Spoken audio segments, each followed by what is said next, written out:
Good evening. As President of the Fundación Rafael del Pino, it's an honor for me to open this public session in the context of the 2020 Transatlantic Conference.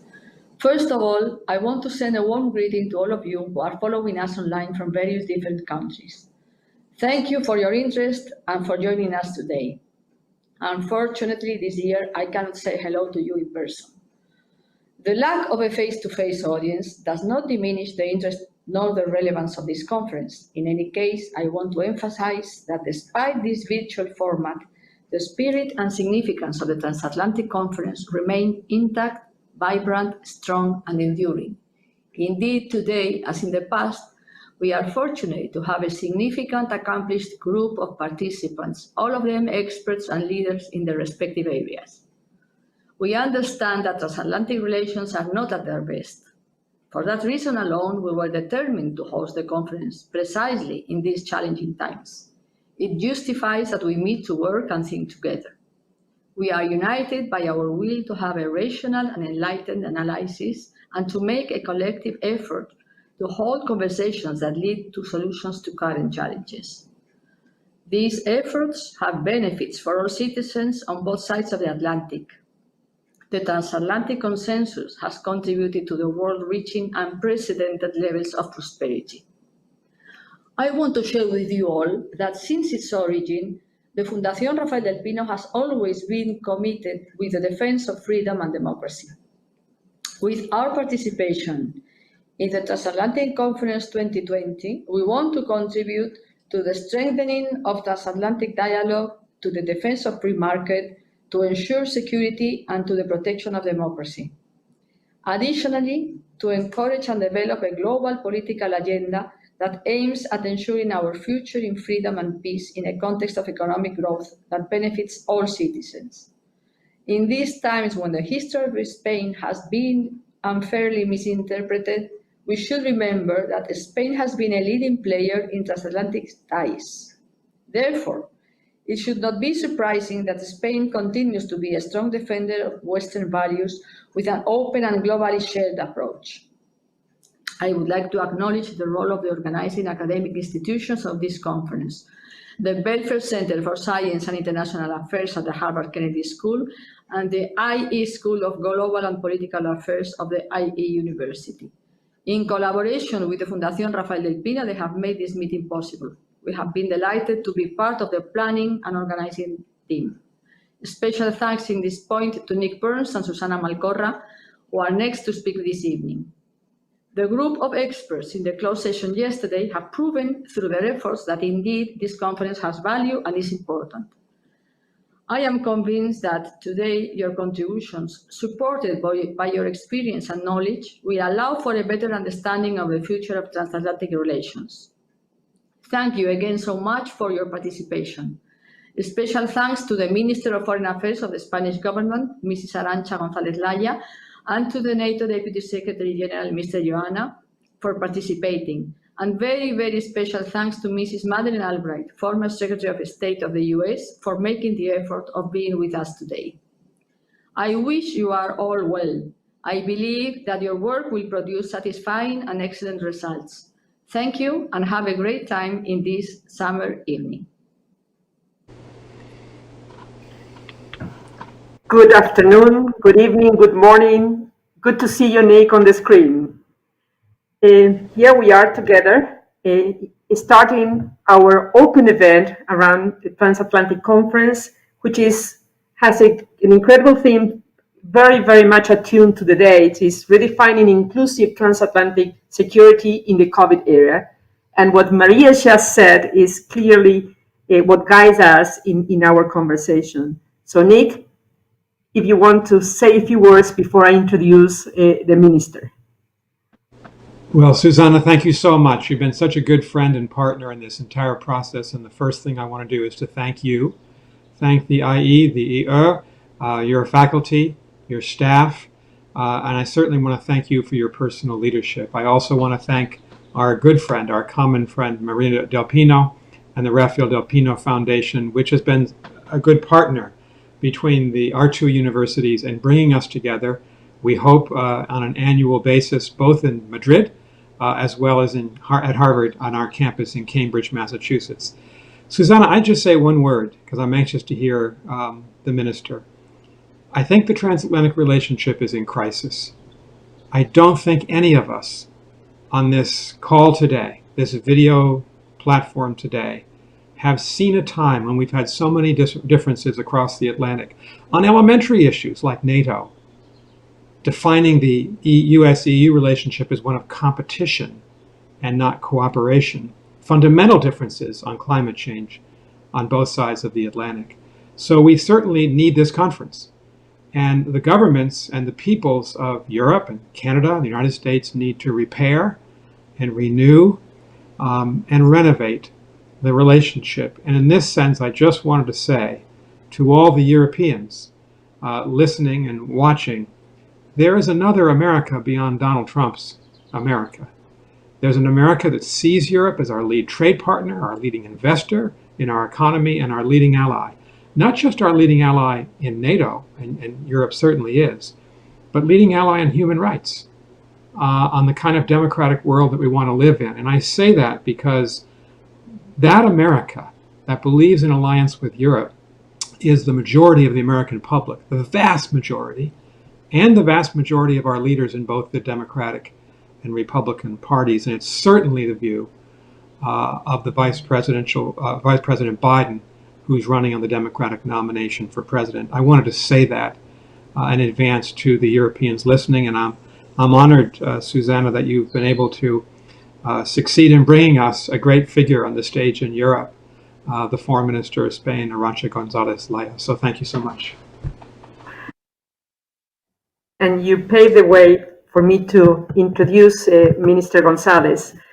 Minister Arantxa González Laya became Minister of Foreign Affairs, European Union and Cooperation of the Kingdom of Spain this January. I have to say in advance that she's a good friend. She's a graduate in law from the University of Navarra and also has a PhD in European law from the Carlos III University of Madrid. She has a long experience in both international relations, trade, and economics, and a great track record in both public and private sectors. Before holding the post of minister, Arantxa González was the executive director of the International Trade Center, the joint development agency of the United Nations and the World Trade Organization.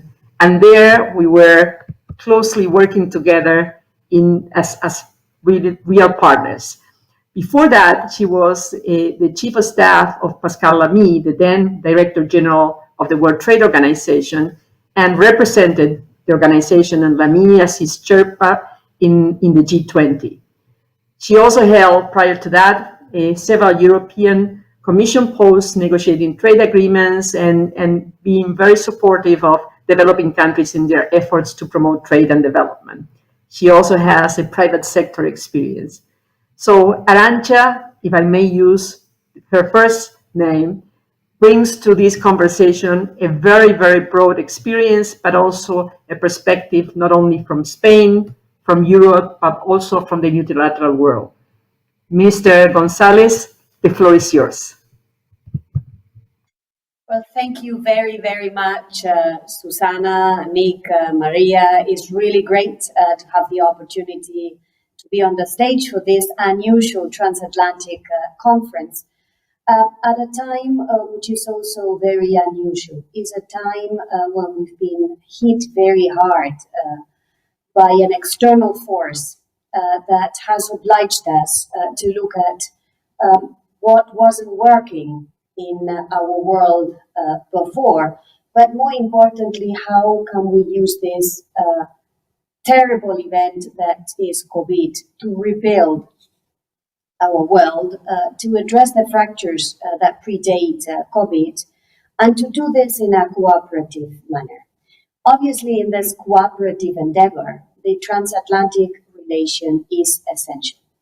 I have for many, many years worked very hard, but also very enthusiastically with very different EU administrations, with very different US administrations. But if there is one thing I have learned in this many years is that Today, this transatlantic relation lacks a bit of heart.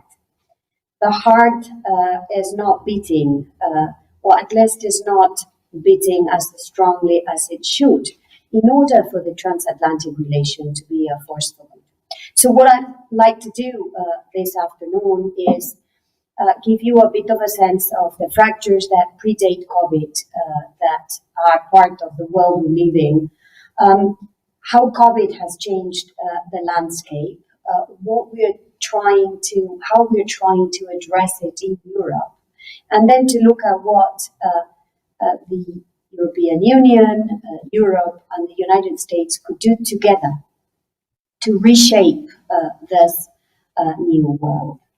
Let us start with the fractures that were very present in our world before COVID. We were seeing a very serious climate fracture with climate change threatening future generations and threatening and affecting most sharply countries that are weaker. We were seeing a socio-economic fracture with winners taking a lot and losers being a big part of our economies, with inequalities growing.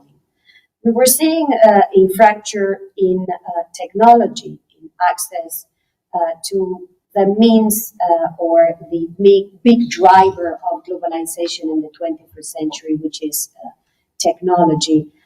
And more importantly, we were seeing a questioning of liberal democracies, which is the bedrock on which this transatlantic relationship is built. It's a questioning by many people of this liberal democracy, questioning of governments, questioning of institutions that puts at risk the system of values in which we have built, again, our transatlantic relationship. And then COVID hit us and brought a new dimension to our interdependence and obliged us to look at what wasn't working, what wasn't functioning in our system of global governance, the system of governance that we have given ourselves to manage our interdependence. I always insist that we are not living in a world of independence. We are living in a world where the norm is interdependence. And therefore, the big question in front of us is, how do we manage this interdependence? How do we become more sovereign by sharing more our national sovereignty? Sometimes this looks like a bit of a contradiction, but I think it bears repeating, because the sense that I have seen and judged by what I've seen in these last years is that we took the wrong turn, that we thought that in order to govern better and manage better our interdependence, we had to become more nationally sovereign. And thus is not delivering the kind of responses that our citizens wanted us to deliver. So what can we do? We think, seen from Spain, that we have to invest in three broad areas. First, we have to staunchly defend democracy, human rights, and values that at the end of the day are the bedrock of our societies. And we in Spain know very well what the absence of democracy means, which gives us another reason why we want to fight for democracy in Spain, in Europe, but also around the world. Number two, we have to show our commitment to a global, integrated, but also more equitable, fairer, more sustainable economy. Number three, we think that we have to support greater regional integration, regional governance, but also greater investments at multilateral governance. This is what we've been doing in Europe, and this is what COVID has accelerated.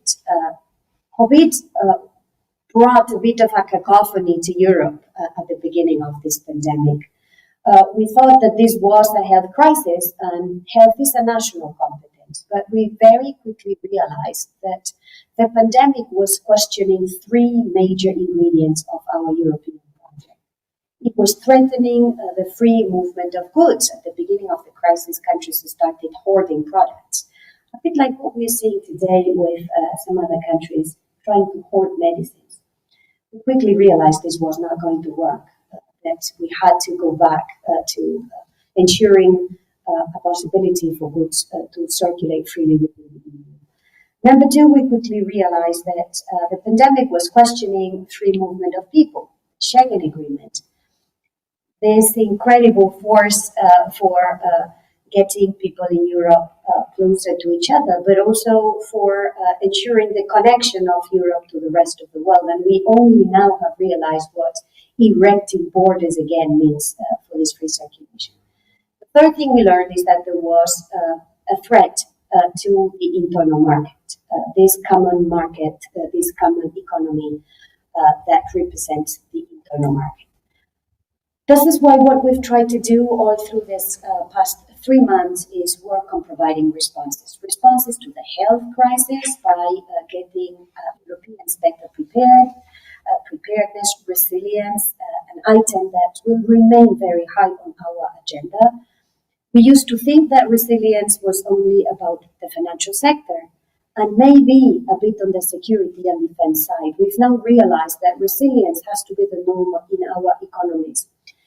Getting better prepared to face extreme events, whether they are on the health, whether they are on the climate, or any other type, needs to be the norm. We've also been working to restore the European economy. We are working hard to build a recovery package that represents solidarity of all European members for all European citizens, to boost the European economy, to reboot the European economy by rebooting the internal market as a means to ensure we leave no European citizen behind. Some people have called this solidarity exercise in the European Union a Hamiltonian moment. I rather like to speak about Rousseau moment, not only because I've lived for many years in Geneva, which is the home of Jean-Jacques Rousseau, but also because what we've learned through the crisis is that what we need to reinvent is a new social compact.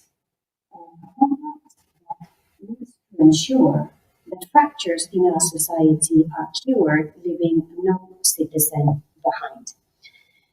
For us, COVID in Europe has meant building a little bit more of a strategic autonomy, which is not about isolating ourselves from the world.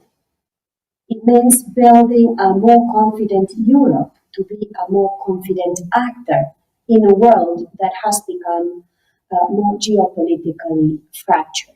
Obviously, as we rebuild the European economy, as we build a new social compact in Europe, we want and we need to do this with our transatlantic vocation in mind. We need to do this in a manner that brings Europe and America closer together.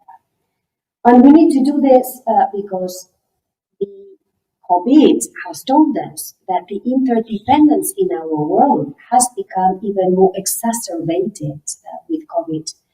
Some people talk about deglobalization. I think what I see when I look at the world is not a world that is deglobalizing. It's a world that is re-globalizing. It's being more interconnected, but the driver of this interconnection is today the digital economy, is today technology. But the problem is we do not have a system of governance for this more re-globalized world. A digitally powered world is less well governed, with an absence of global rules that will pose problems for this new compact that we want to build, in which we live no longer. This is where I want to put the cursor in this transatlantic relations. We need to rebuild, and I agree very much with Nick's opening remarks. We need to rebuild the heart of this transatlantic relation, to start building the rules that will help us govern our interdependence. We need to govern better climate change and the challenges that it poses to our economies and to our societies. We need to work better together to manage migrations. It's not just with a national view that we can do it. We need to do this with an international view and with solidarity at the heart of it.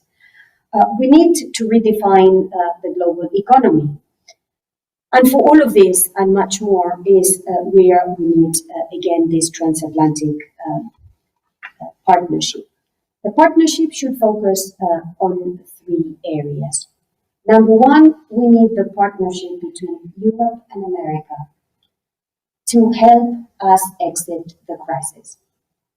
We need to dial down on the conflicts that we have on the trade, investment, and economic fields. What we need to do now is work together to reduce tensions, because tensions increase volatility, and volatility is exactly the enemy of a recovery that we need to work on to boost together. For the benefit of the citizens in Europe and in America, but also for the benefit of citizens around the world.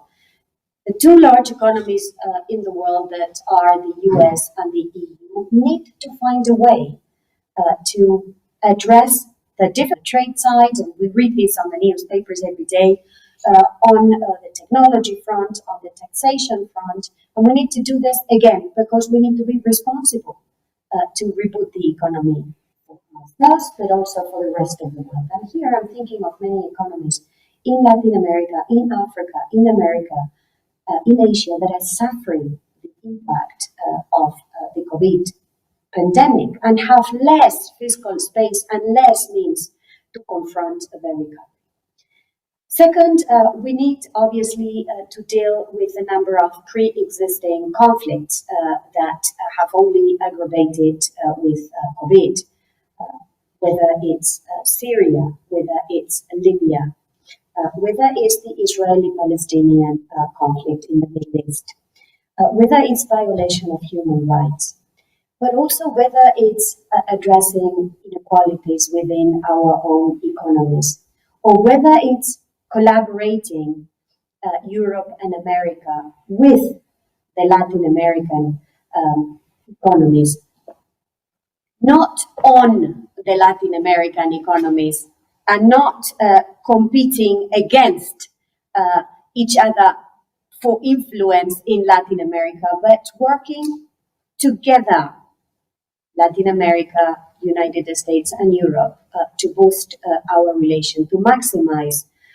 the complementarities that we have, and to help each other manage difficulties that we also have, from inequalities to violations of human rights, to digitalization, to gender equality, and so on. Three, and I want to insist on this third part, that we need to be able to reboot multilateralism. We need to build a system of governance for this new globalized world, whether it's on things like digital taxation, whether it's on things like data protection, whether it's on things like labor rights in this more digitally powered economy, whether it's on cybersecurity. We need to do this. First and foremost, because if we don't do it, we are going to have difficulties of legitimacy with our voters. They feel dispossessed. They feel that their governments are not capable of answering many of the questions they have. And to be quite honest with you, I don't think many of these questions can be answered purely at the national level. They need to be answered at the supranational level. And that's where, again, the transatlantic relation is so important. We build the system of governance we live in today together.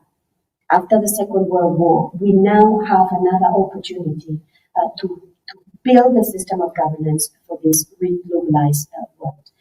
Let me end by telling you that I have lots of expectations to rebuild this transatlantic trust, to give it a bit of heart. The heart used to be, at one point, fighting against totalitarianism. The fight was then to spread democracy. The fight was thereafter to impulse globalization. I think the fire in this transatlantic relationship now has to be our common project, has to be to rehumanize globalization, to make it work for all our citizens, to use the parlance of the United Nations. So thank you very much for having given me the opportunity to share these very brief moments with you. And let me end by saying I very much look forward to continuing this conversation in person as soon as COVID allows us to do that. Thanks again. And floor back to you, Susanna, Nick.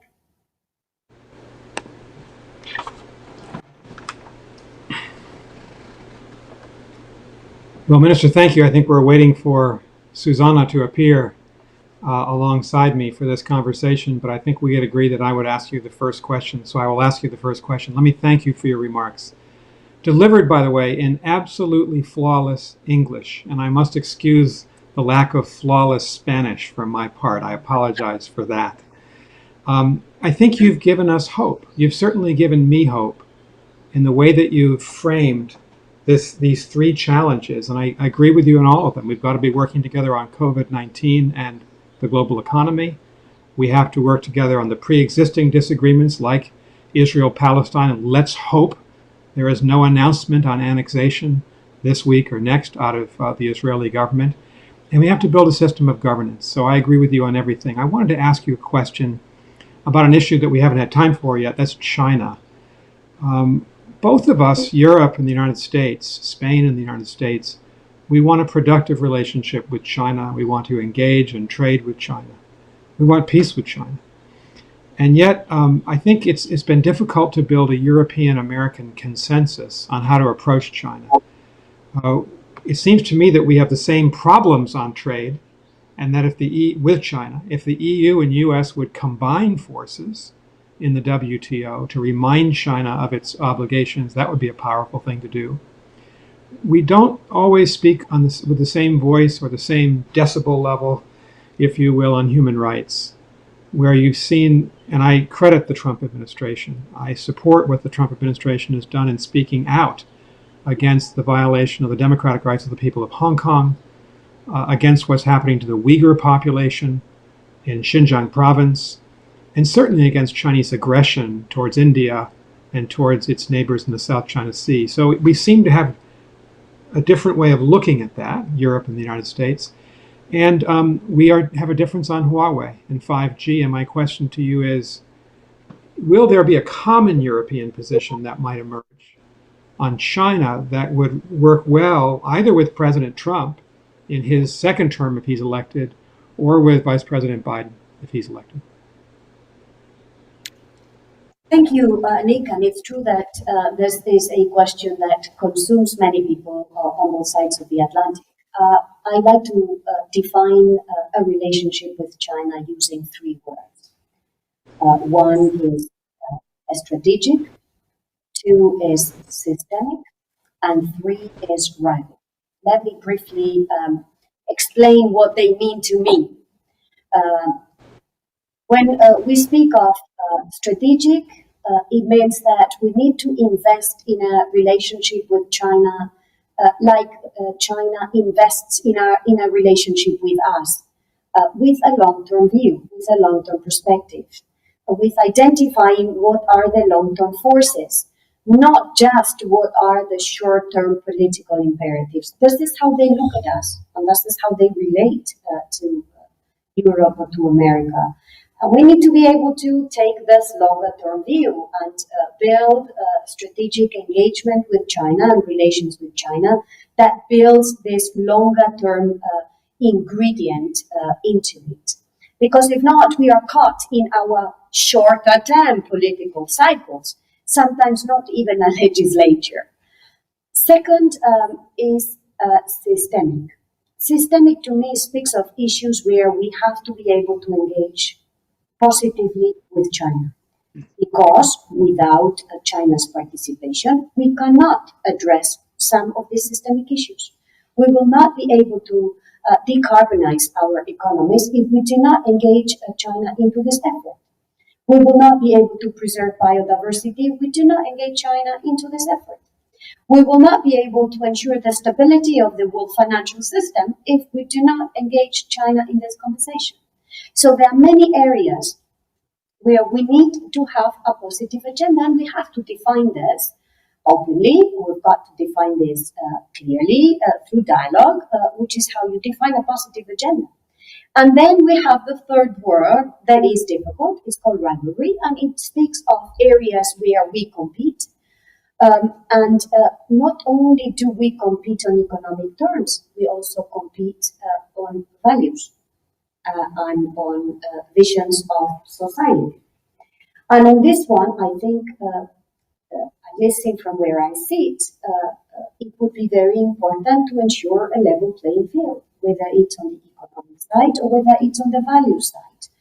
And for this, again, my very modest experience in international life has told me that this be better done through engagement, through checks and balances, through systems, through rules, through adjudication mechanisms, through means that reduce the ability of countries to behave in a unilateral manner. And this speaks of governance, and this governance today is supranational and requires an engagement. This is how I view the agenda ahead of us, Nick, as regards China, the US, and the European Union. And the problem we have is that we cannot just simply take one of the words and develop and act on one of these three words. We need a combination of the three.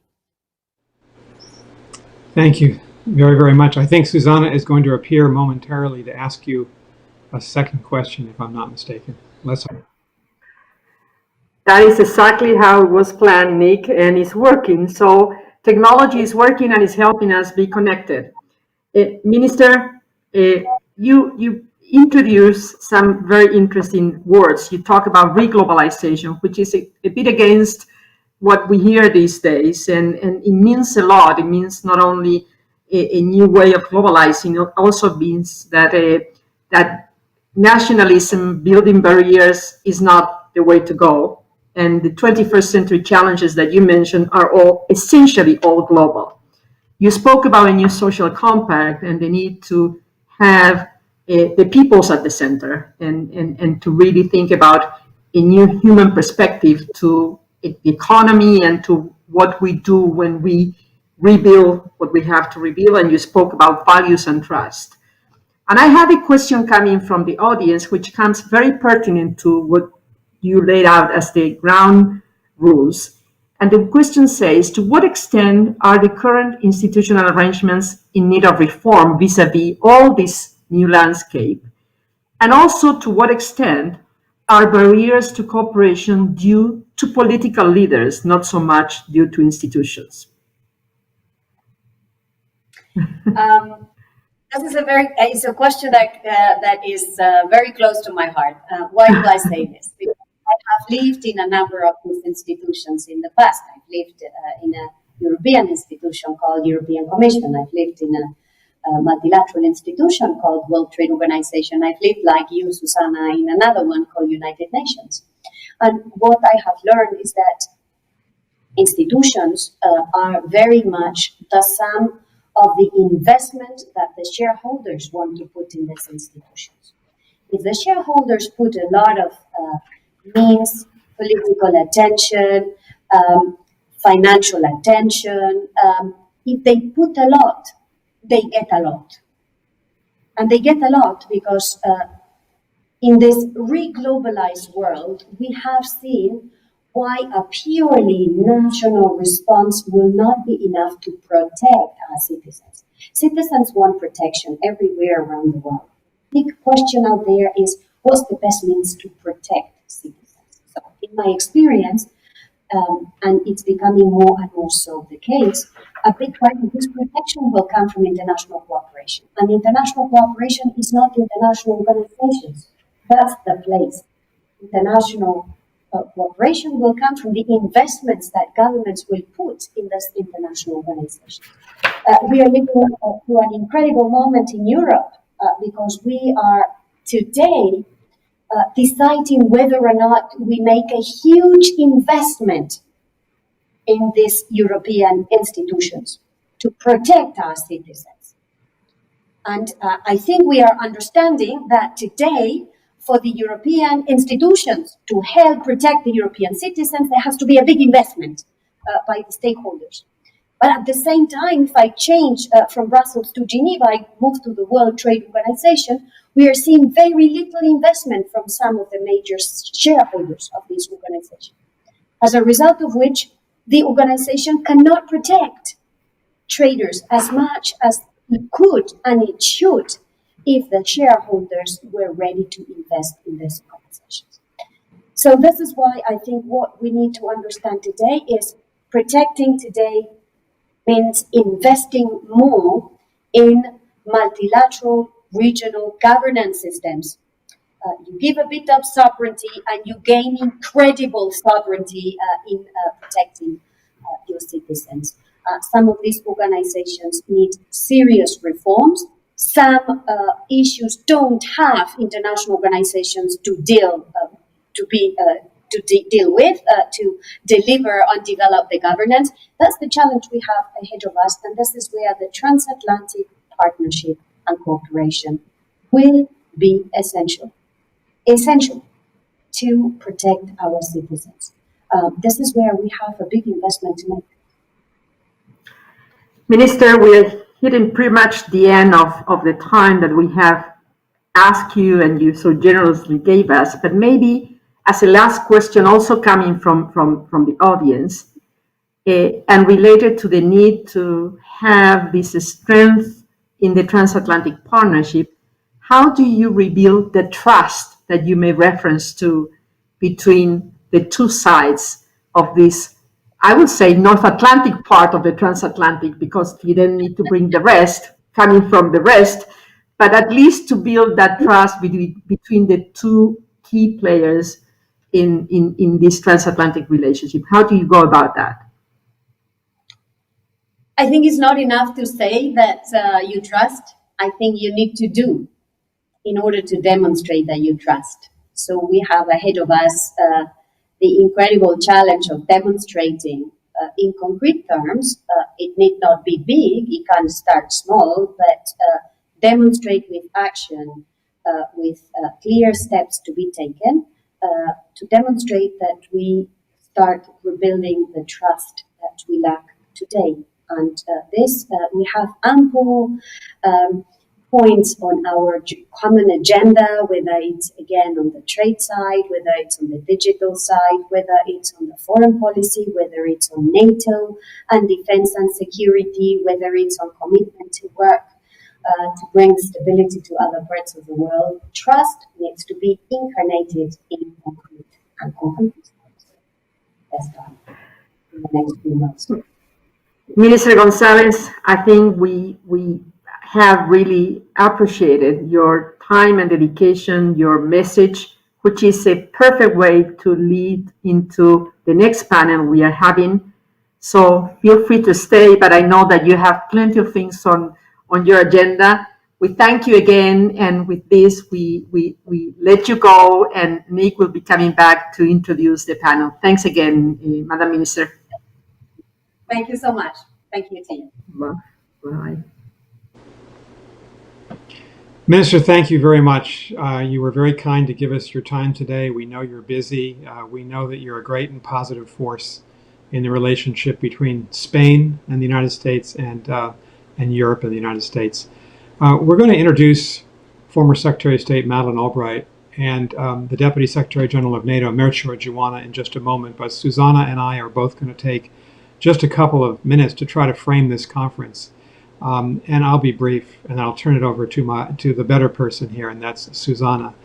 In a better world, in a pre-coronavirus world, we would have all been meeting in Madrid and Segovia, as we did 2 years ago, and what a great visit we had. Harvard University, where I teach, and the IE School of Government and the Rafael Del Pino Foundation are committed to keeping these meetings going because we're convinced that Europeans and Americans need to come together to discuss these major issues. I will just say, in terms of framing the issues for Secretary Albright and Minister Juwana, I'll repeat what I said at the beginning. I think we're facing a very serious rift in the transatlantic relationship, specifically between the United States government and the governments of the European Union and of NATO. There is nothing like it in the lifetime of anyone on this call. And we both need to reflect about how to repair these divisions and how to rebuild for the future. In the United States, I expressed before my strong sense, if you look at our public opinion polls, the great majority of Americans favor the NATO alliance. 75% of Americans say they do in the latest Chicago Council on Global Affairs poll. The great majority of Republican and Democratic senators and representatives favor a partnership with the European Union and our alliance in NATO. We have a stark difference between President Trump, who believes, and it's his right to have these beliefs, obviously, he's president, he believes that America, in essence, is stronger going it alone. I would describe him as a unilateralist. Most of the people in his party in the Congress, and certainly members of the Democratic Party in the Congress, disagree strongly with that, and I'm in that group. I think America's greatest strength is that we have allies and we have partners in the transatlantic region and in the Indo-Pacific, and they magnify our power, and they're the power differential between the US and Russia. Russia has no allies. And the US and China. China has no allies. I think you'll see the United States reassert its interest in NATO in the coming years and reassert its partnership with the European Union. I do understand the frustration in Europe, but it's no time to give up on the relationship. I say that because our election is just 4 months away. I also say it because the interests of Europe, in my view, but here Susanna will have views and the audience will have views as we get to the Q&A, the interests of Europe dictate a continuing relationship with the United States, trade and investment. We're the most important trade and investment partners to each other. And certainly in terms of defense, it's still true. I know it's sometimes hard for European audiences to hear this truth, but there is no strategic defense of the continent of Europe, of the democracies of Europe, without Canada and the United States, without the NATO alliance. That is the strategic nuclear and conventional defense. We have to stick together for reasons of self-interest. I say that because there are voices in Europe today, not many in government, but some, who are essentially asserting that Europe should take an independent posture from the United States. They used phrases like strategic autonomy. I cannot imagine the United States and Europe being in different places strategically, and Europe seeking an autonomous future from the United States. The words just don't work to fit the reality. And the reason, Susanna, that I asked the minister about China is because there are real differences between the United States and Europe. And here I said that I thought that President Trump has been right, his administration, I should say, Secretary Pompeo, to criticize the Chinese government on Hong Kong and on the treatment of the Uyghurs and on India and on the South and East China Sea conflicts. We don't hear such criticism from many senior European leaders. I certainly agree with the Trump administration and with many, many people in the Democratic Party who believe that we have to be very careful of a Huawei-dominated 5G network for security reasons having to do with security in the NATO alliance itself. And I do hear from a lot of Europeans the same complaints about China on intellectual property, on China's failure to adhere to its World Trade Organization commitments, the same complaints as that we have here in the United States. Now, President Trump has not sought a close relationship with Europe on trade. He should, and I think he should realize that it would be a powerful combination for Europe, the European Union, and the United States to be together on trade, and perhaps even with Japan and Australia. That would be a weighty coalition of countries demanding that China play by the rules of the World Trade Organization. And I would just finish by saying this. We're going to hear a lot, I'll bet, from our next two speakers, Mircea Juwana, and certainly from my friend Madeleine Albright, about the need to support democracy and democratic values because they're being challenged by Vladimir Putin and Viktor Orban and President Erdogan and even some in the Polish government and by Xi Jinping. And if there's a division in the world today, it's between the authoritarian world that sees its system of government as the dominant system for the future and the democratic world, and we disagree. Now, unfortunately, right now, we don't really have a spokesperson in the United States in our government to stand up for democracy, but we have that person in Angela Merkel. We have that person in Emmanuel Macron. We have that person in Justin Trudeau. We have it in a lot of Republican and Democratic politicians in the United States, and I hope that we can be together. And just to warn Mircea, I'm certainly going to try to ask him, shouldn't NATO do something to penalize Hungary and Turkey especially for their anti-democratic practices? We cannot expel them from NATO. There's no way to do that in terms of the constitutional parliamentary procedures of NATO, but there is a way to sideline them. Finally, Susanna, I'd say I remain hopeful. I think our trade and investment ties, our security ties, will bring us together. There is in America a big, strong majority of the American people and of the Congress that believes that we will be back, that we will reassert our relationship in NATO and our partnership with the European Union. It's going to be a powerful force for the 21st century, and we will see that day come soon, I hope. Thank you, Susanna. Nick, listening to you and listening to Minister González Laya gives all of us hope and expectation. It's clear that these are not easy moments, that the fact that we had so many issues on the table that the minister described so well, even prior to the pandemic, and now COVID-19 has brought everything to the forefront and has put incredible pressure on all governments to deliver and to make things better for their citizens. I think the tensions are there to get things done, and the stakes are higher than ever. But there is hope, and the time shows that the horizon looks like we have a chance to revert the situation and the tensions that we see in this very important partnership, transatlantic partnership. It is clear that the values of liberal democracy, the values that are at the heart of the transatlantic partnership, at the heart of the United Nations, should prevail and should be the driving force to unite and to really make the case that, as you rightly pointed out, being united makes the difference.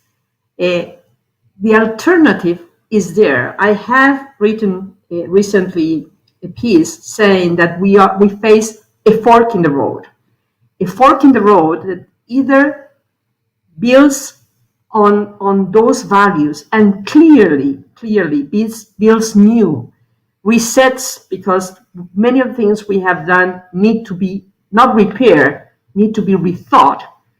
But on the other side, we have an alternative, which is not without chance to prevail, of nationalism, protectionism, authoritarianism, and the curtailment of all rights for all peoples. So we have a very challenging fork in the road, and it's clear that unless both sides of the Atlantic come together, discuss these matters, and share perspectives, even with differences that there will be, the chances of the second side of the fork to prevailing are much higher. So it is on us, it is a duty on all of us to discuss this, to talk about this, to really make the case, and to hope that your view on what the future lays in the United States will materialize and will make it possible.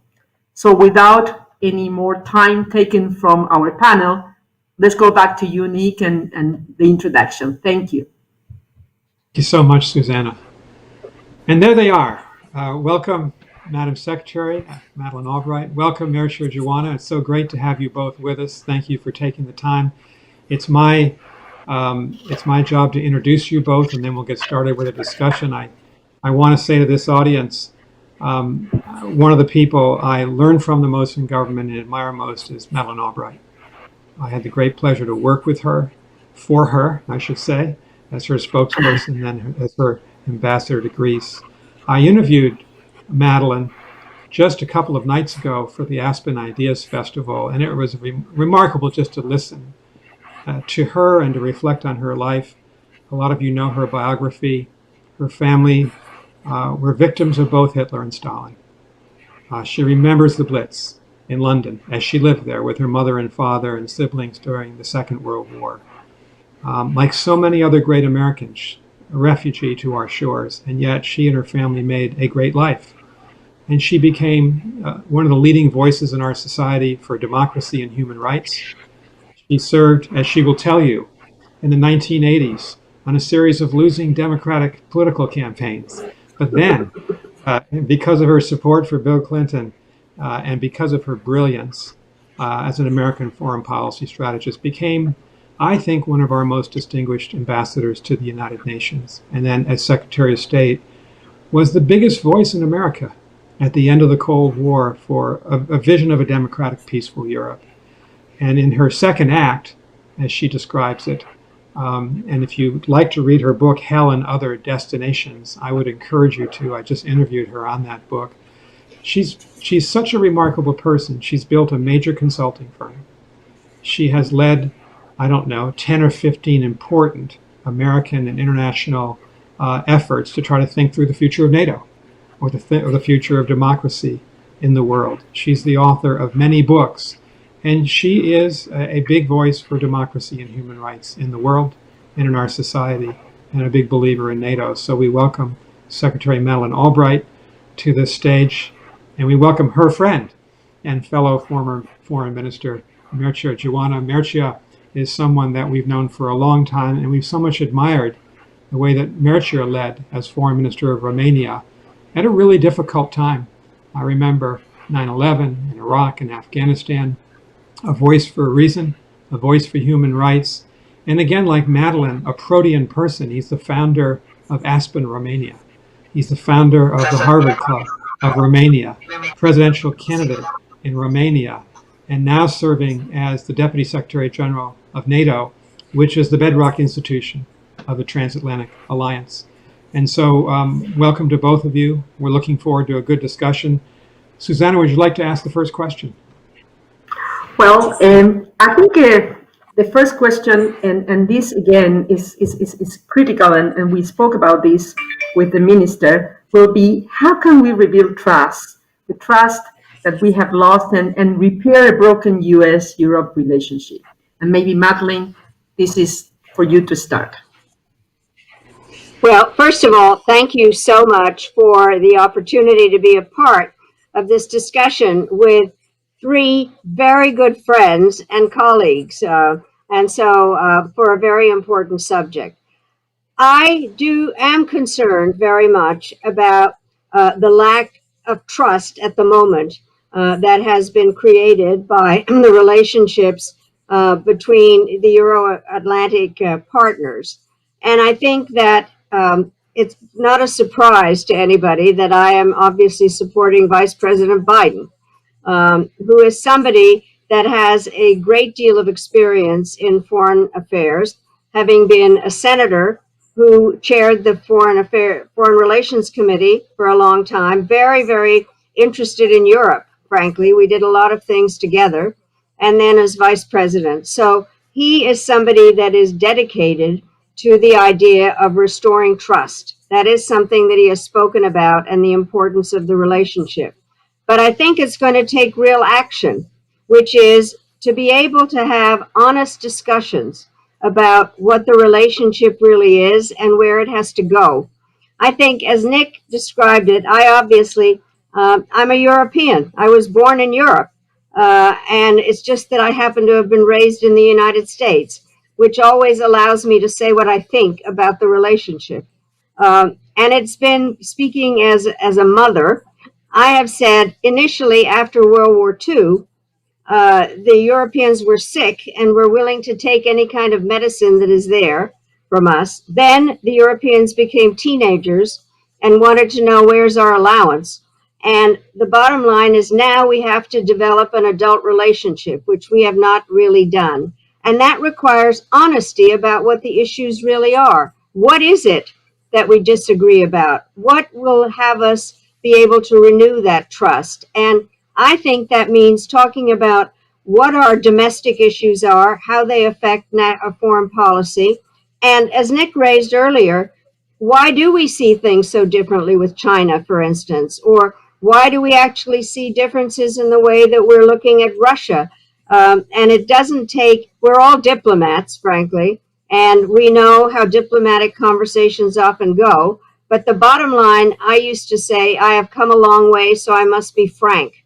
And I think we need to talk about what the trust issues really are. Do we really talk about what the trade issues mean? Do we talk about the importance of human rights? Do we talk about the importance of democracy? Do we talk about the rise of nationalism, which has undercut the concept of what the European Union was going to be? And so I do think trust can only be rebuilt if we really tell it like it is and have that kind of an adult relationship where we feel comfortable talking about what the problems are. And there are problems about pipelines and about what's happening in the Arctic and what are the weapons issues, how the EU relates to NATO.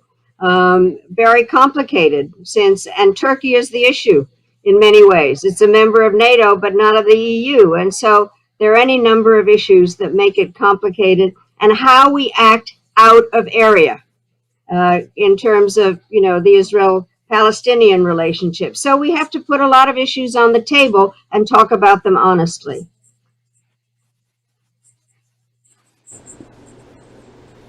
I'm happy to ask the second question to Mircea and ask Madeleine to comment as well. Mircea, you're so welcome here. We know you're busy. I think all of us would benefit from your views on how do we as Americans and Europeans, Canadians, combat anti-democratic populism of the type that we see in Hungary and in Poland. And how do we combat that? Madeleine and I were talking about this the other night in our interview. How do we combat that kind of authoritarian mentality, even in the United States? It's a common problem. You have lived an extraordinary life yourself. You saw your country fundamentally transform itself. What's the best way to do that, Mircea? And should NATO be taking steps to penalize Hungary and Turkey for their anti-democratic behavior as members of the alliance? Welcome. Thank you, Nick. Thank you, Susanna. Madeleine, she's our hero. I think 100 million citizens of Central Eastern Europe looking up to her. She has done a tremendous work for bringing us back to freedom.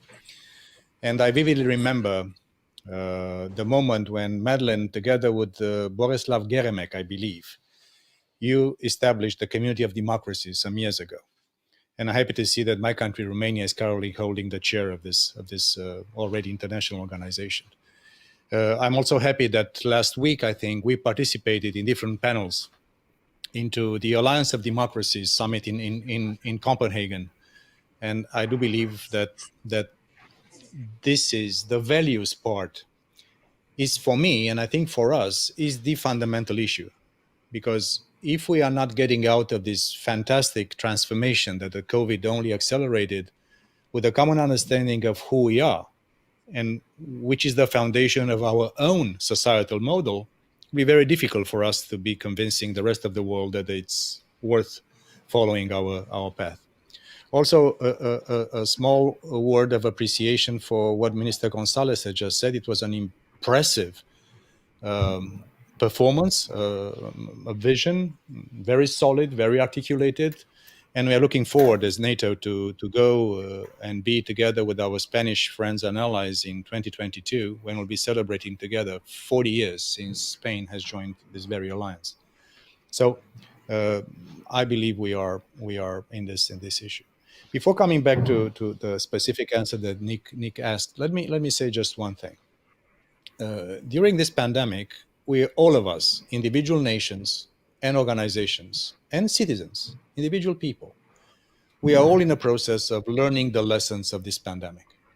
And I'm exceptionally interested and convinced that the political West, us in democratic Europe, our friends in North America, our friends, democratic friends in the Asia Pacific, Japan, Australia, New Zealand, South Korea, India, our democratic friends in Africa, in Latin America, will have the strength to draw the lessons from this pandemic and this transformation of all order and find new energy for coming us together and for having common solutions. Because my concern as a citizen of newly liberated Europe, if you want, that we might arrive to divergent conclusions from this pandemic. And there is discussion about sovereignty, which is a normal conclusion to draw. But if this kind of interpretation of the lessons learned would be dividing us even further, then we might have a problem. Today, as NATO countries, 30 allies together, we still represent 50% of global GDP. We are today still leading the commanding heights of technological innovation and prowess. We still have 28 out of the first 30 universities in the world in terms of leading academic research. And I would like to thank both your institutions, Nick and Susanna, for hosting us. This is the brilliance of the democratic idea.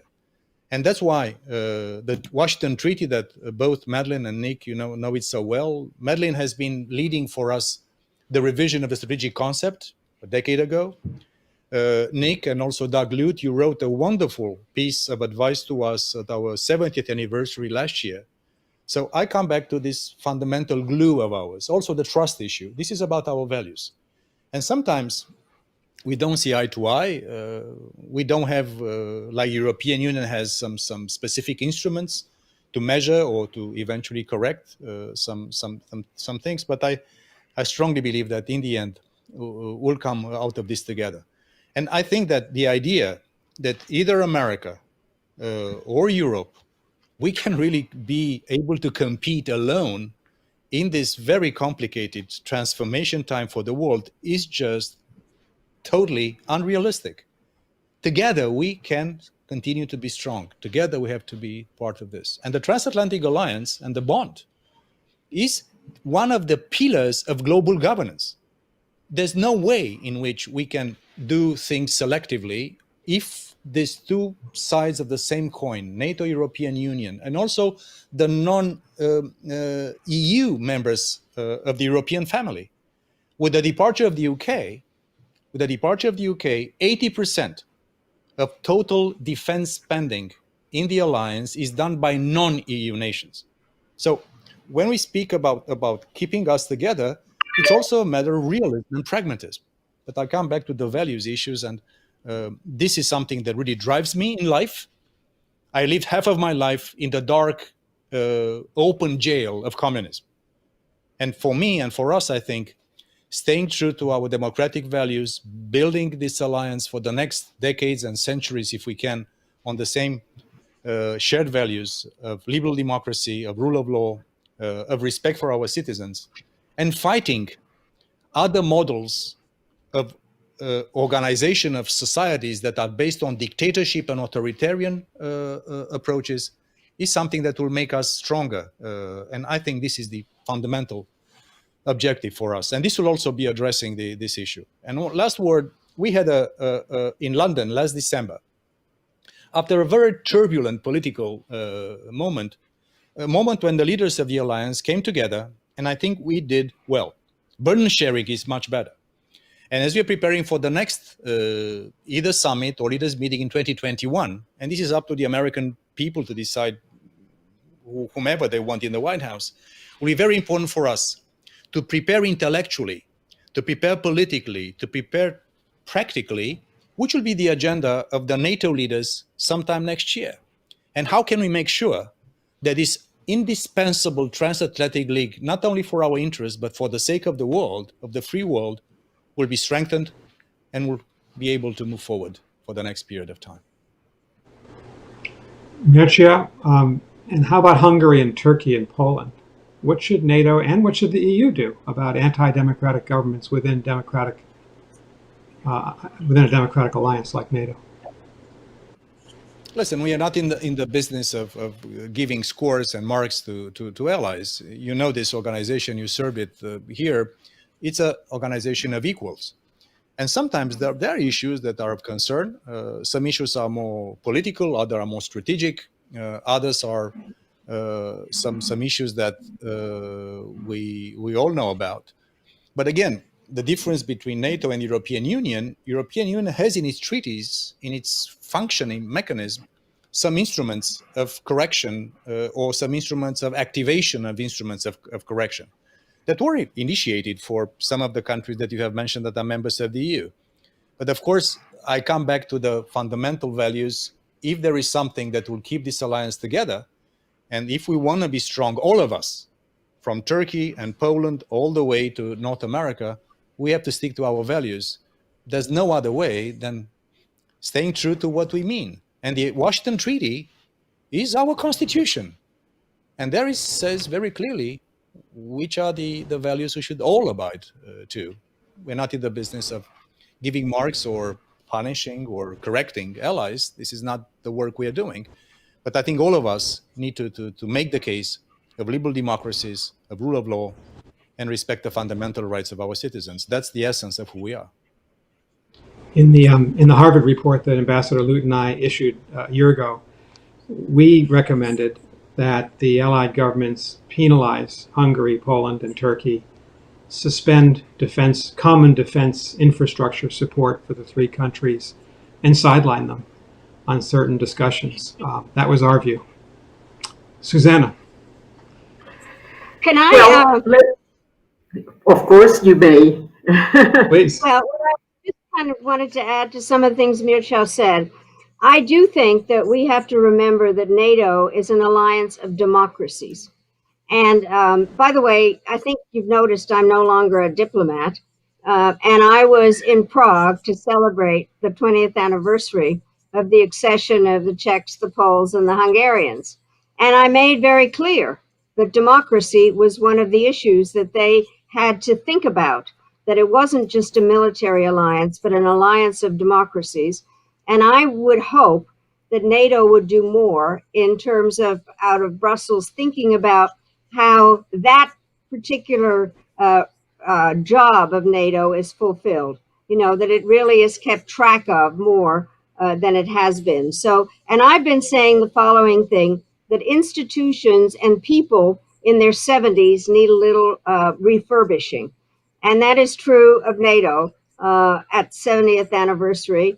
And I would hope that you would really take, and we know each other very well, take advantage of the fact that certain things need to be fixed. And the Spanish foreign minister, I think, made clear a lot of things.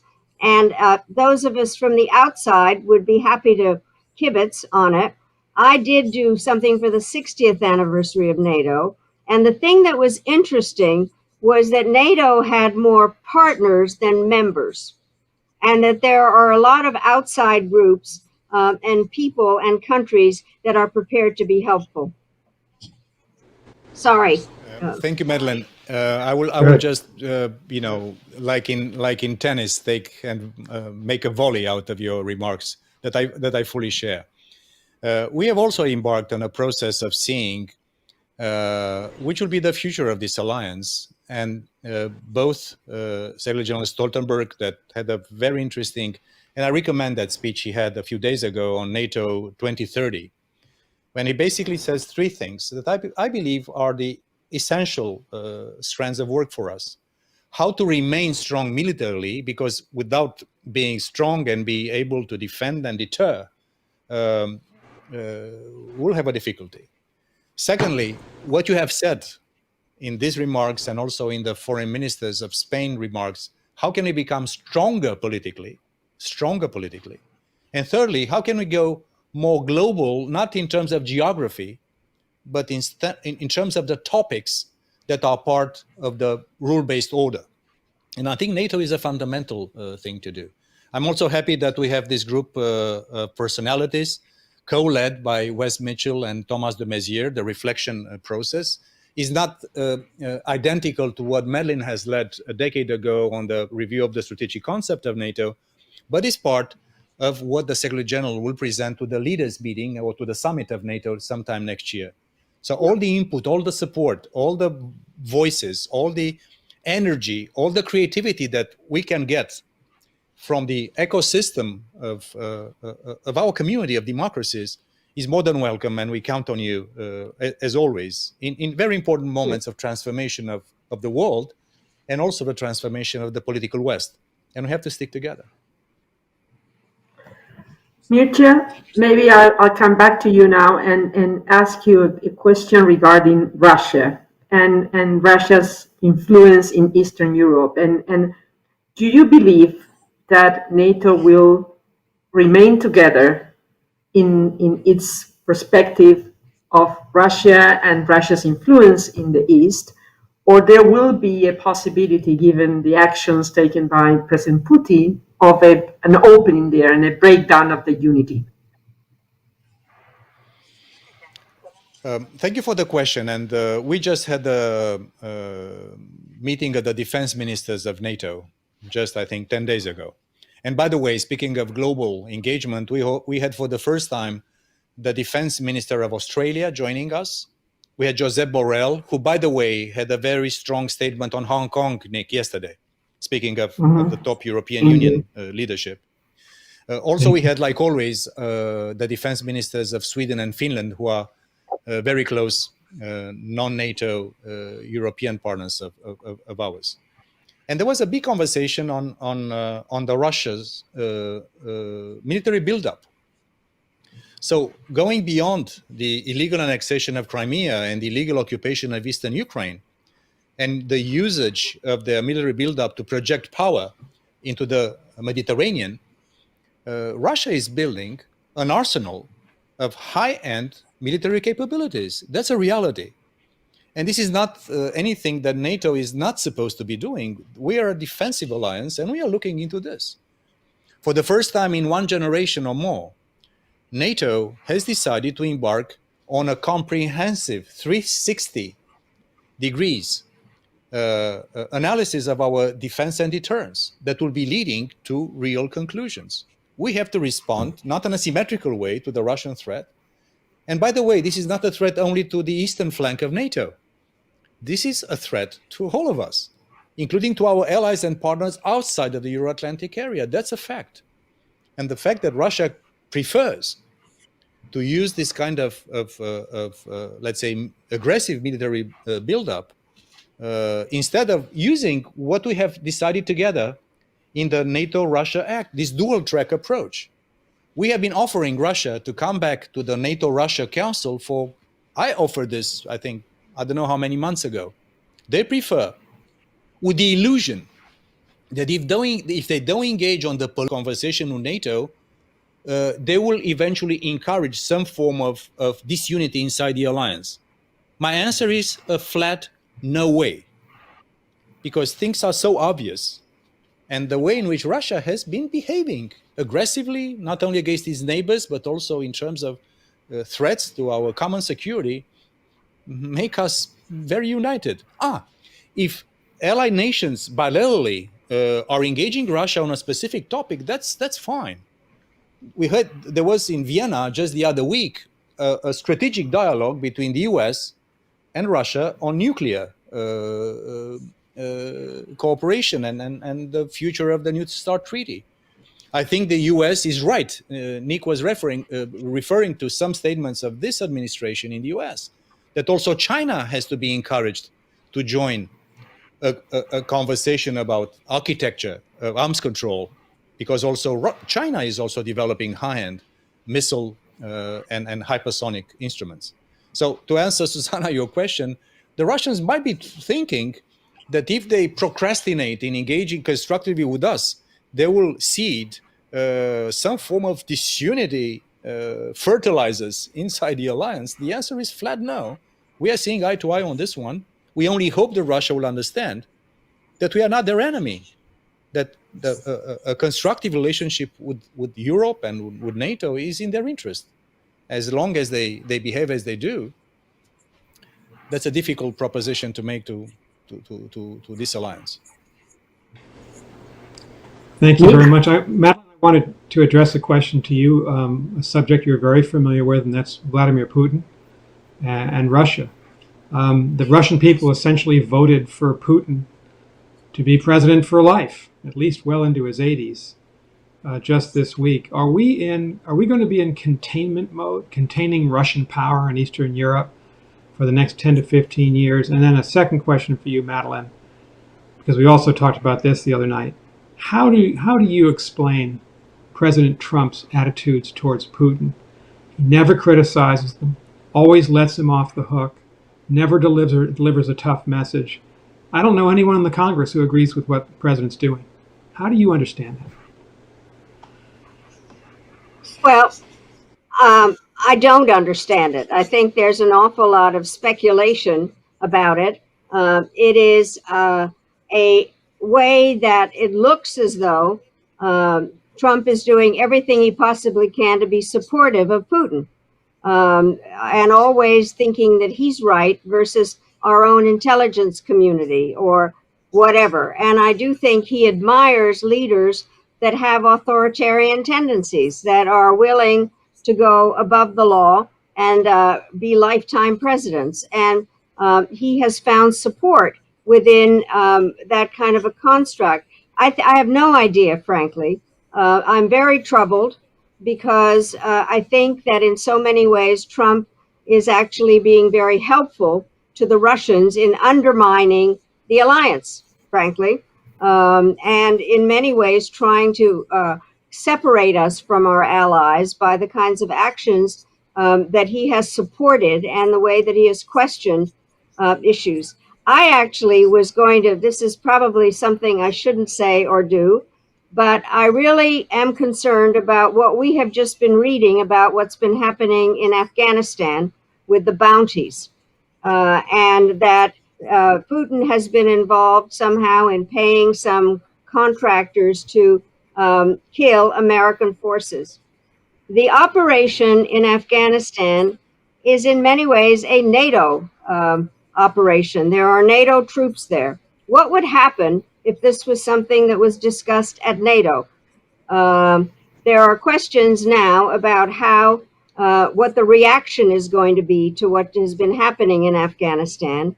And I do think while the troops that were attacked were Americans, they're not the only troops that are there. So I think that we are at a very difficult period with the Russians as always. And Mircea, when you're saying that NATO could be helpful on the nuclear issues, I agree. Therefore, it might not be useful pragmatically to raise the Afghan thing. But I think what Putin is doing is undermining our democracies, whether it's supporting Orban or supporting the kinds of things that are happening with authoritarian governments. And NATO, I tried so hard to have a good US-Russian relationship with NATO. It was one of the major things that we worked on. The Founding Act, a number of different aspects. I spoke to Yeltsin. I spent time with Primakov. And they never understood it, I don't think. I think Yeltsin might have, but it's really been an issue. And they have put themselves out against, not only just against NATO, but using what are known in communist ideology as useful idiots to help them achieve this kind of divisions. If I can jump in just 1 second, it's clear what Russia is doing, including in disinformation and using COVID and the pandemic to basically try to disunite us and then basically have these counter narratives. But let me say something which is practical and it's evidence based. We've never seen a more solid U.S. military and engagement in Europe within NATO for many years. Also because of Russia's very aggressive action. But this year, before the pandemic, the U.S. had planned the most important military exercise led on European soil in one generation, Defender Europe 2020, it had to be scaled down because of the pandemic. But nonetheless, the fact that the US is leading the battle group in Poland, the fact that US is present in my country of origin, Romania, the fact that US is present in Spain with a maritime defensive operation, in Norway, in many places. So, of course, there is the political and the more strategic conversation, but in practical terms, we see a strong commitment from the US to European security, and this is something we cherish, and this is something we want to do. And also, lastly, I say again on it's always a little bit political, but in terms of burden sharing, and this is something that all American presidents, I remember since Bill Clinton, I was a young ambassador when President Clinton was in office. And then with the President G.W. Bush, and then with President Obama, now with President Trump, and I'm convinced whoever wins will be the same or next American president, the idea that Europeans are not always, if not matching, at least contributing more seriously to this common effort is somehow being reversed. We only hope that this economic downturn will not affect that trend, but we have been spending, European allies, more than 100 additional billion of US dollars in new things, and we hope this trend will continue. So I will also put things a little bit in perspective between, let's say, the more political and thorny issues that we all know are there, but also in practical terms, there is such a culture of working together, an agility and adaptation in the DNA of this alliance that I'm convinced will allow us to continue to stay very close together. Madeleine, maybe I'll go back to you now with a question very similar to the one I asked the minister, and this has to do with the architecture, the global architecture that has sustained the way we are, the way we think, the way we believe since Second World War, and we know that that is in crisis. So how do you see the rethinking of this global architecture? How do you see the role of Europe and the US in redesigning this global architecture? And how do you see the role of leaders doing that? And how do you see the American leader being able to do that vis-a-vis what is coming in the new elections? Well, let me say, I know this is a cliche, but a crisis is also an opportunity. And I do think that there are so many things happening, the combination of the pandemic and climate change and the economy and hyper-nationalism, that we need to look at structures and how they can adapt to this. There are new issues that are out there that people hadn't thought about were international issues. Globalization is not a bad word. I mean, it has now been seen to be something really evil, but basically we are interconnected, and we have to look at how that interconnection can be put into a way that organizations can understand what the rules are, how they work. And so I think that we need to look at what are the things that need to happen. And for instance, we haven't considered the effect of, Mircea raised this, the information aspects of all of this. Then we have to look at cyber. One of the things, when I was doing the NATO 60th anniversary, there was the question as to whether a cyber attack was an Article 5 attack. And people didn't know, said no, because we didn't know the genesis. Now we know an awful lot more. And cyber has all kinds of uses and things. And we need to think about what the new threats are, how these organizations fit together, and how to divide, not to contradict each other, but the various institutions could support each other. I have to say, most Americans have a really hard time understanding how the EU and NATO operate in terms of their relationship to each other, much less how they relate to the United Nations and Chapter 8 of the role of regional organizations, and how various regional organizations relate to each other. The other part I think we have to look at is what is the role of the private sector?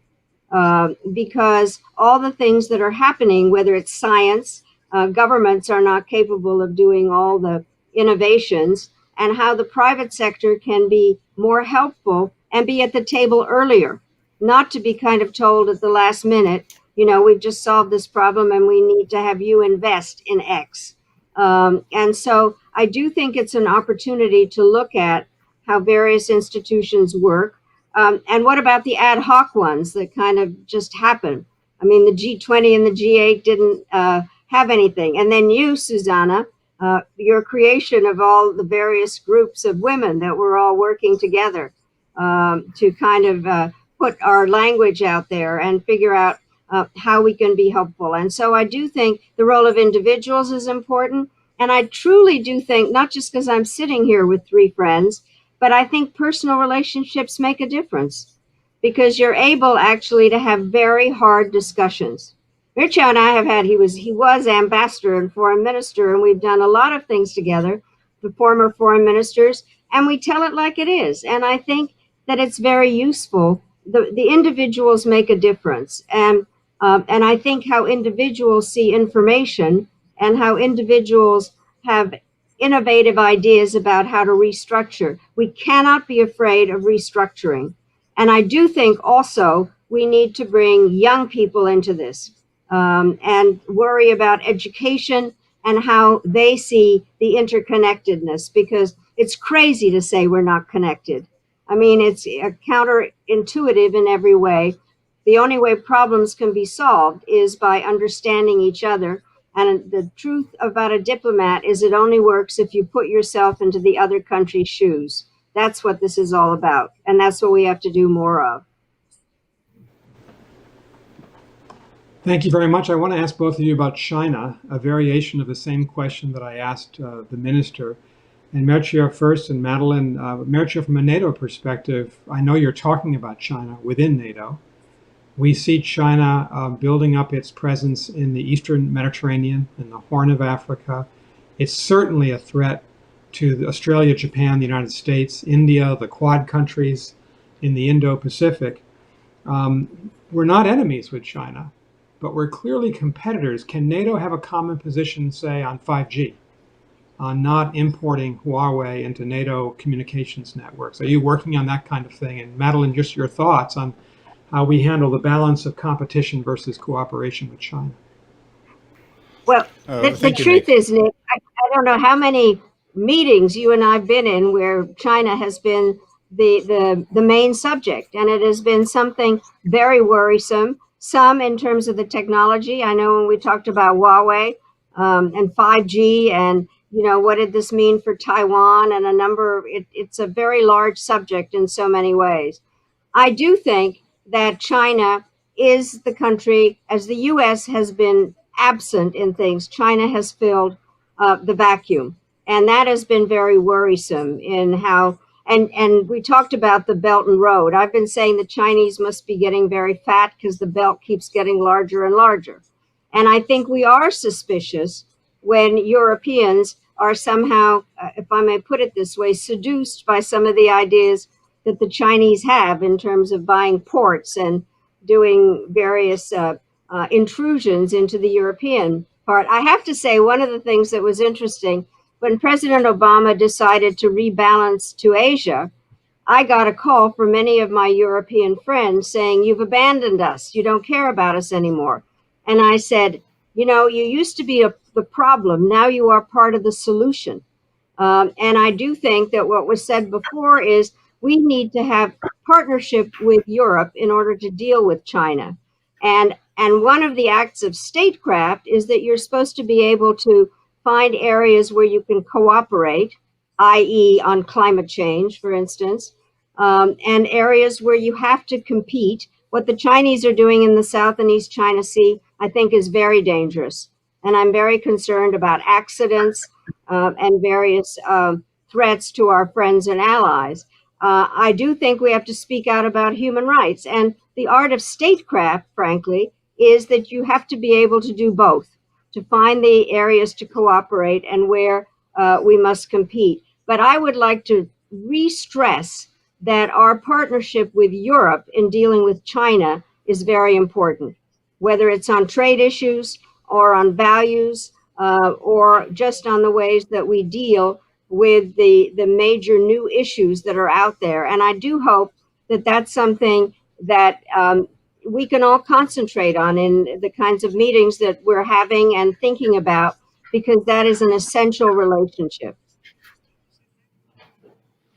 No, thank you, Nick and Madeleine, for this issue. In NATO, in London, I mentioned the leaders' meeting in London in last December, and we decided to explicitly engage on the subject of the rise of China. We coined it both as a challenge and an opportunity, and we have been doing work on something that NATO has embarked 5 years ago at the Warsaw Summit of NATO on resilience. And this topic, where NATO has tremendous expertise, our baseline requirements, including on telecom and 5G, which is produced by us in NATO, they have been updated just at the defense ministerial meeting of 10 days ago. We are also witnessing a complementary effort done by the European Union, because we realize that resilience now has become the magic word and the part of the lessons learned of this pandemic.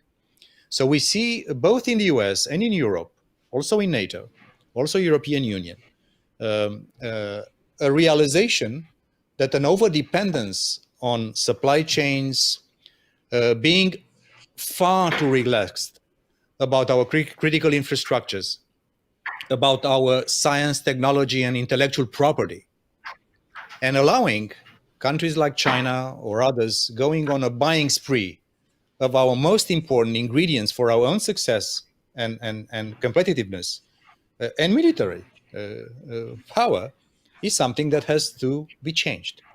So I'm also seeing a more synchronized understanding, both in NATO and European Union, about China. European Union has been even a little bit more explicit in defining China as a systemic rival, which I think is a pretty strong proposition. And of course, in the last summit between the EU and China, I think of last Monday before last, there was also, for the first time, a more robust conversation about level playing field. The foreign minister of Spain alluded to this thing.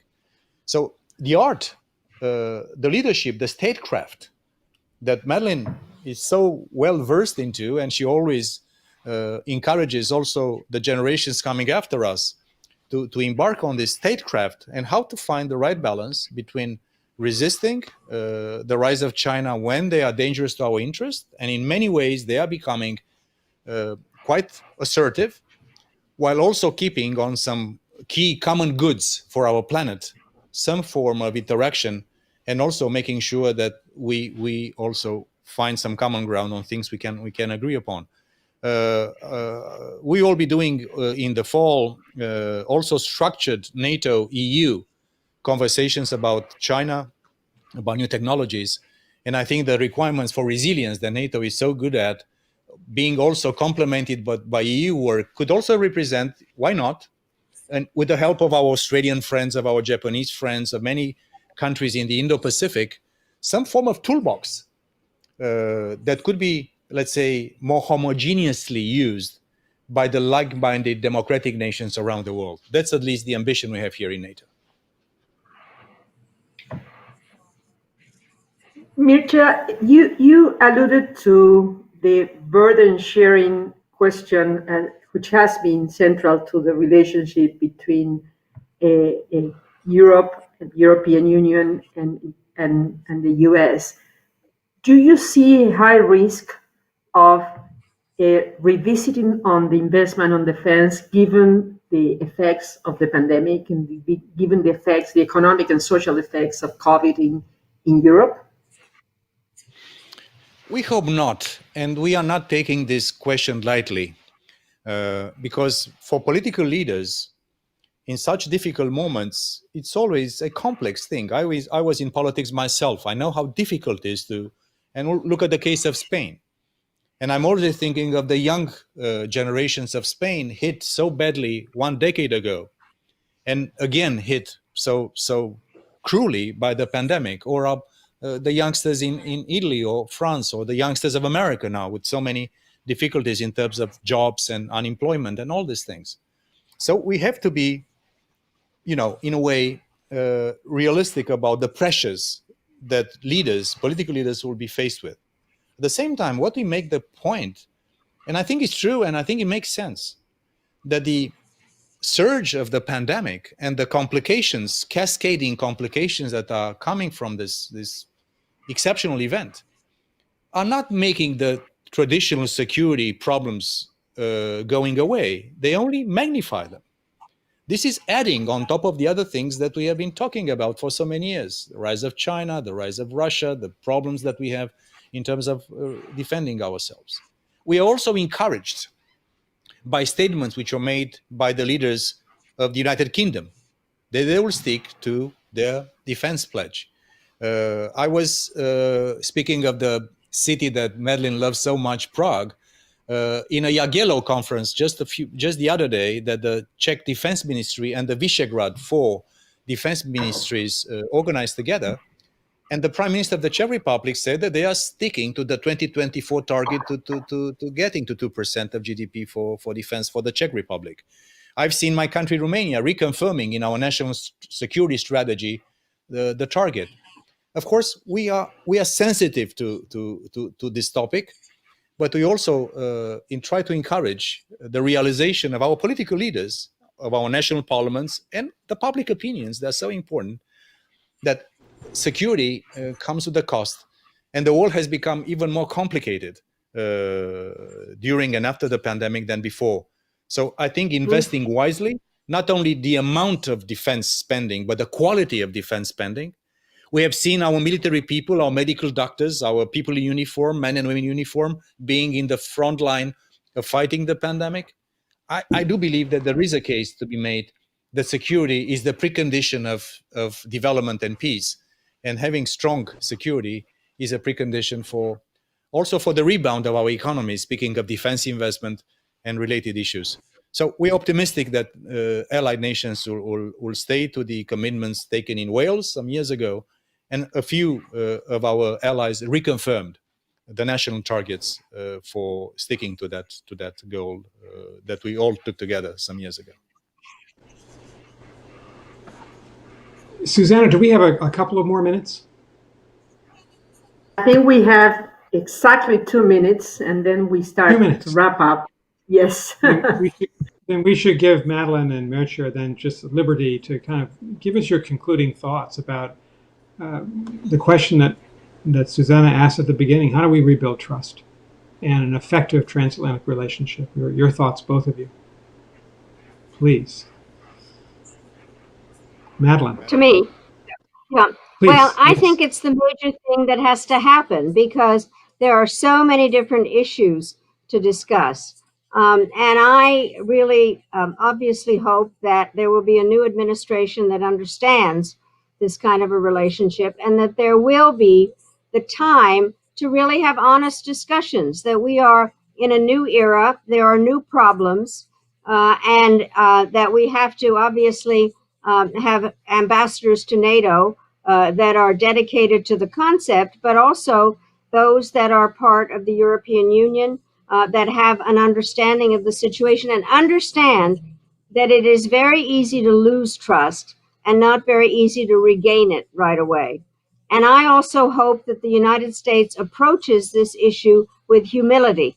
I don't think we need to go in there and say that we are the ones that know how to do everything, that we are perfect, that the world would not exist without us, or give the kinds of speeches that have been given recently.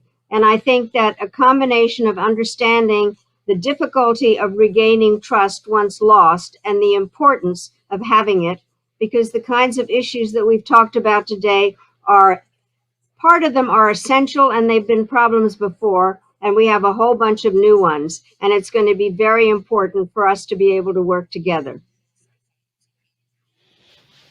I fully concur with Madeleine. I will say one thing. We are in the process, as I mentioned before, of learning the lessons of this traumatic experience of the last few months. And God forbid, this might also continue for some time. So I think the reflex of the lessons learned process has to be something that will bring us even closer together. There's no way to come out of this crisis in security terms, in economic terms, in world governance terms, if the two sides of the Atlantic do not reconnect with intimacy, with frankness, and also with a shared, renewed purpose of our common needs and common values. I strongly believe that national leaders, not only us in the institutions, but national leaders, national parliaments, US Congress, US Senate, our businesses, our subnational entities, our youngsters, our business people, our journalists, our civil society leaders will be understanding that, in fact, this transatlantic thing is not only about NATO or EU, sometimes abstract constructions for the citizen in the street, but these are indispensable ingredients for us to be able to succeed in this very complicated world. And the world is becoming even more complex, not easier. So my hope and my prayers go to this kind of lessons learned process that will show without any doubt that there is no way for us, US, Canada, Britain, Romania, Spain, none of us will be able to compete successfully in a world which is so complicated if we don't get our synergies back together. And this is what the alliance is all about. And I'm convinced that this is also the backbone for the global political West, that the democracies that Madeleine Albright and Borislav Geremek founded some years ago. This is what we are, and this is something that I'm convinced will come as a natural lesson learned for all of us in the political West.